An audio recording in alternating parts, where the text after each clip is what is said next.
sëriñ bi nee na mi ngi leen di nuyu mi ngi ñëw jógee Ayn Maadi ànd ak doomam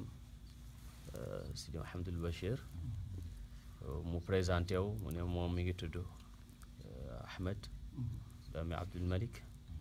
doomi Alal doomi Ahmed Ammar doomi Ahmed al Habib doomi Seydina Cheikh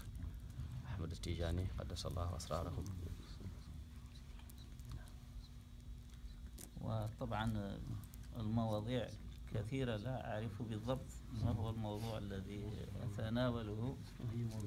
ولكن نأخذ سيرة الشيخ سيدي أحمد التيجاني رضي الله عنه حتى تكون لكم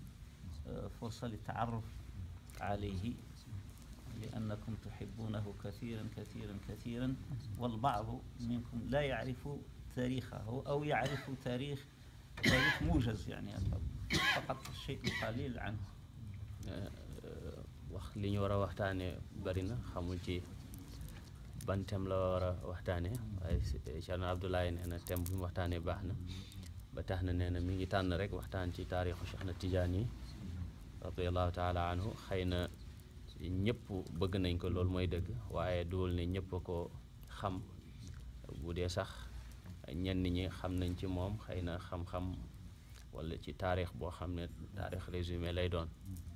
dante kon Cheikh mënta jeexal Cheikh Tidiane xanaa mu waxtaan ci tuuti. سيدي أحمد التيجاني رضي الله عنه ولد في بلدة عين ماضي بالجزائر في سنة 1737 ميلادية، ومن أب اسمه سيدي محمد بن المختار والأم عائشة، وتزوج في عين ماضي ثم غادرها بعد وفاة والديه في سن 20،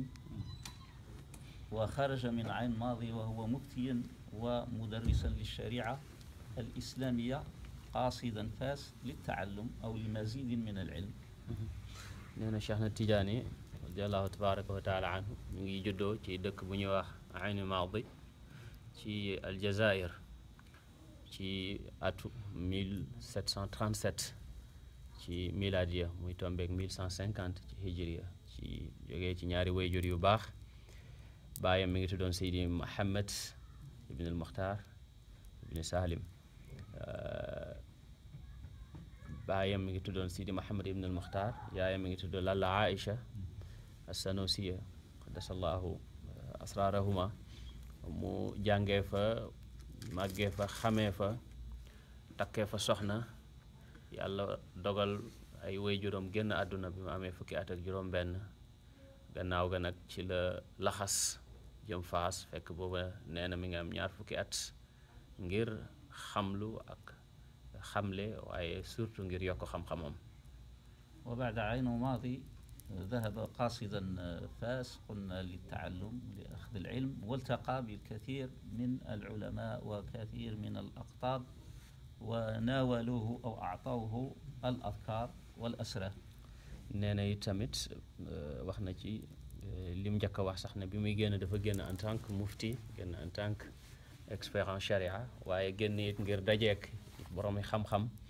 ci Faas ak ci yeneen i barab ngir yokk xam-xamam. daje yi tamit ay nitu yàlla ci wàllu xam-xamu tasawuf. yàlla dogal ñu bari ci ñoom jox ko ay adkaar ak ay asrar yoo xam ne yii jëfandikoo na ko, yii jëfandikoowu ko. ثم بعد ذلك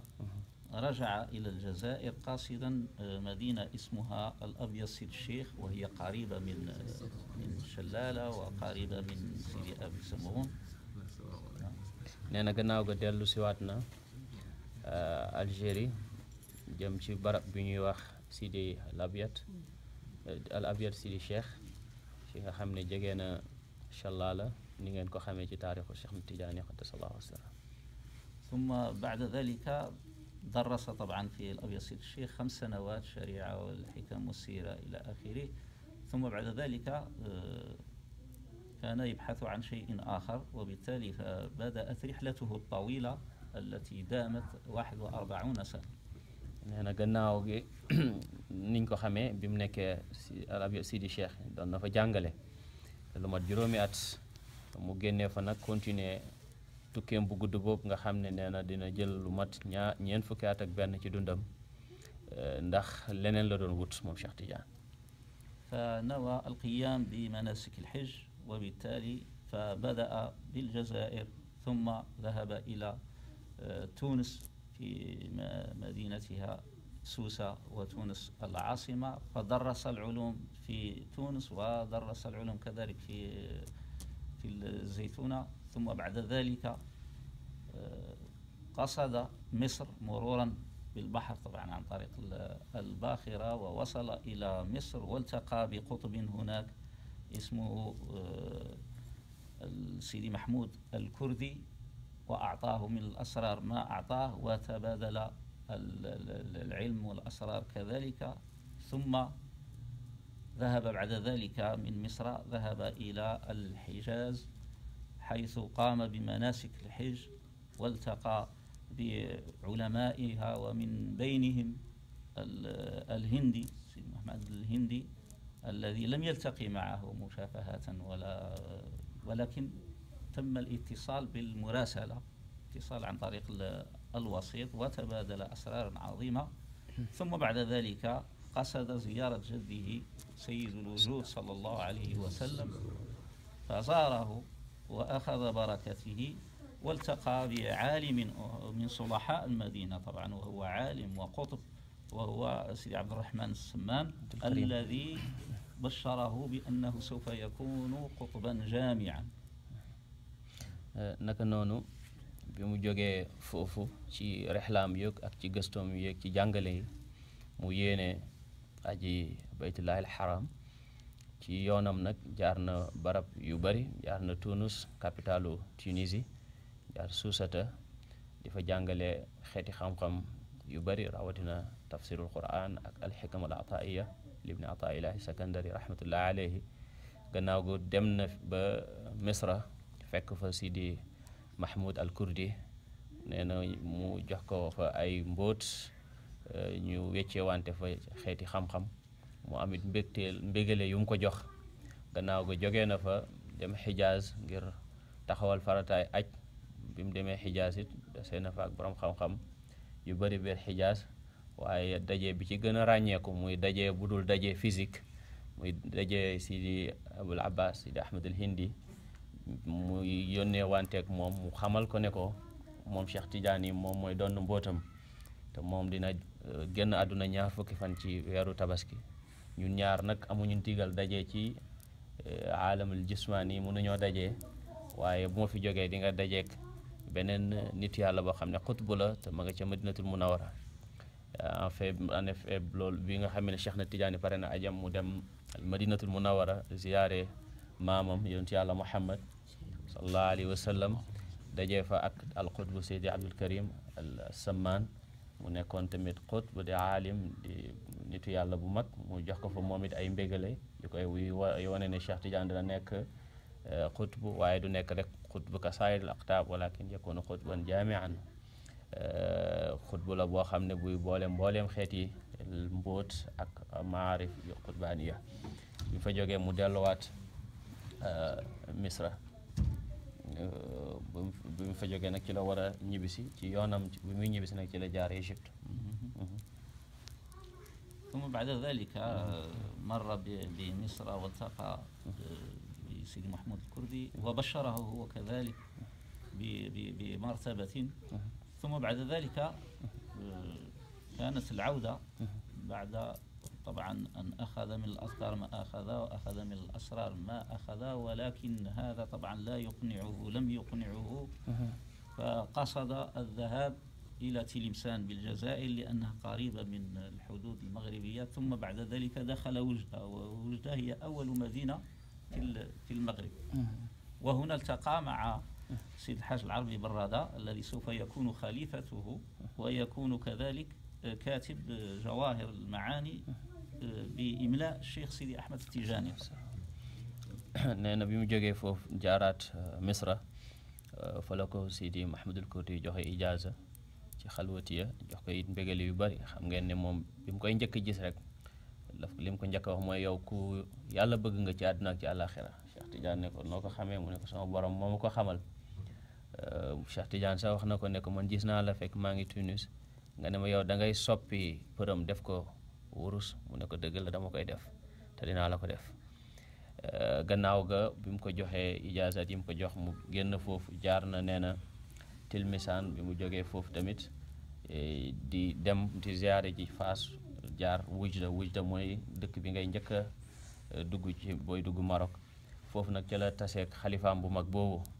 muy Sidi Ali Tamasini al Barada nga xam ne mooy xalifa Cheikh Tidiane qaddasallahu sirrahu gannaaw ci biir dundam mooy xalifaam gannaaw dundam.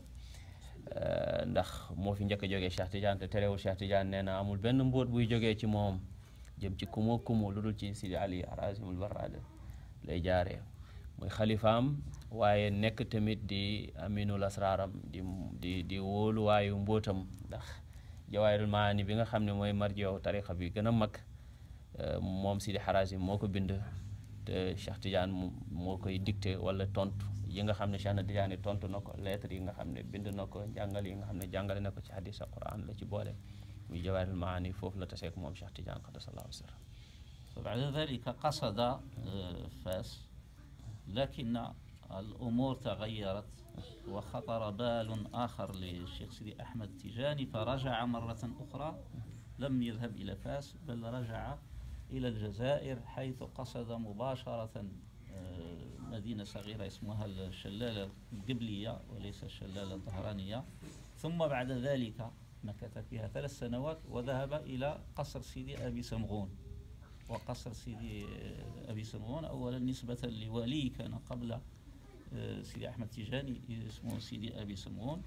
ويقال أن فيه كانت مزارة للأولياء وللعلماء كذلك بحيث أن في سيدي أبي سمغون في على الأقل في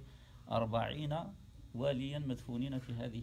هذا القصر الصغير الذي يبدو بسيطا والذي يظهر بعد ذلك أن فيه بركة كبيرة جدا حيث التقى الشيخ سيدي أحمد في خلوته وبعد أذكاره وكان للتذكير فكانت له على الأقل 4 سبحات يعني كما قال الخالوتية والطيبية وأذكار أخرى لمشايخ أخرى. فالتقى بسيد الوجود سيدنا رسول الله صلى الله عليه وسلم يقظة لا مناما فقال له دع عنك كل هذه الأذكار وسوف ألقنك ذكرا آخرا وهذا هو الموجود في أيدينا والذي نذكره دائما الحمد لله. فوقع له الفتح الأكبر والحمد لله في هذه البلدة التي اسمها سيدي أبي سمغون وهي موجودة في الجزائر في بداية الجنوب الجنوب الجزائري. nee ci yoonu faasam woowu nag ci la jógee jublu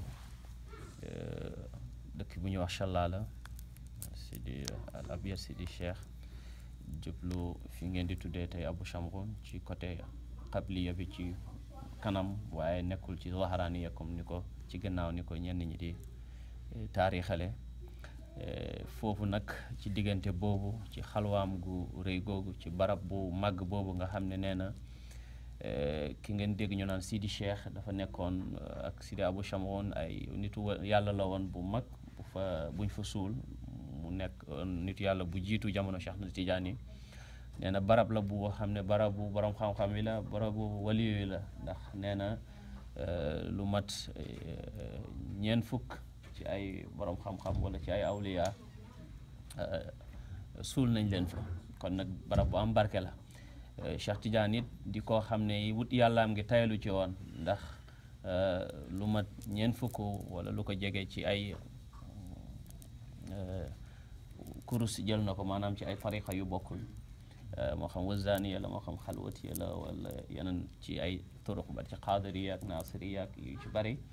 waaye taxul lim bëggoon mu amee ko ci ñooñu barab boobu barab bu am barke la li ciy firnde mooy fa la Cheikh na Tidiane yi dajeeg yonentu yàlla Muhammad sallallahu alayhi wa sallam ci lu dul nelaw ci lu dul gént te seeg moom yaqazatan mu jox ko tariqa bi ci la ko nag ne ko na nga bàyyi bépp wird ab sëriñ ne ko yow amul kenn koo xam ne kuñ bind la ku mën a wax ne maa defal Cheikh Tidiane nangam la minnati li maxluqin aleyk man maay sa wayjur te man maa la yaral sama bopp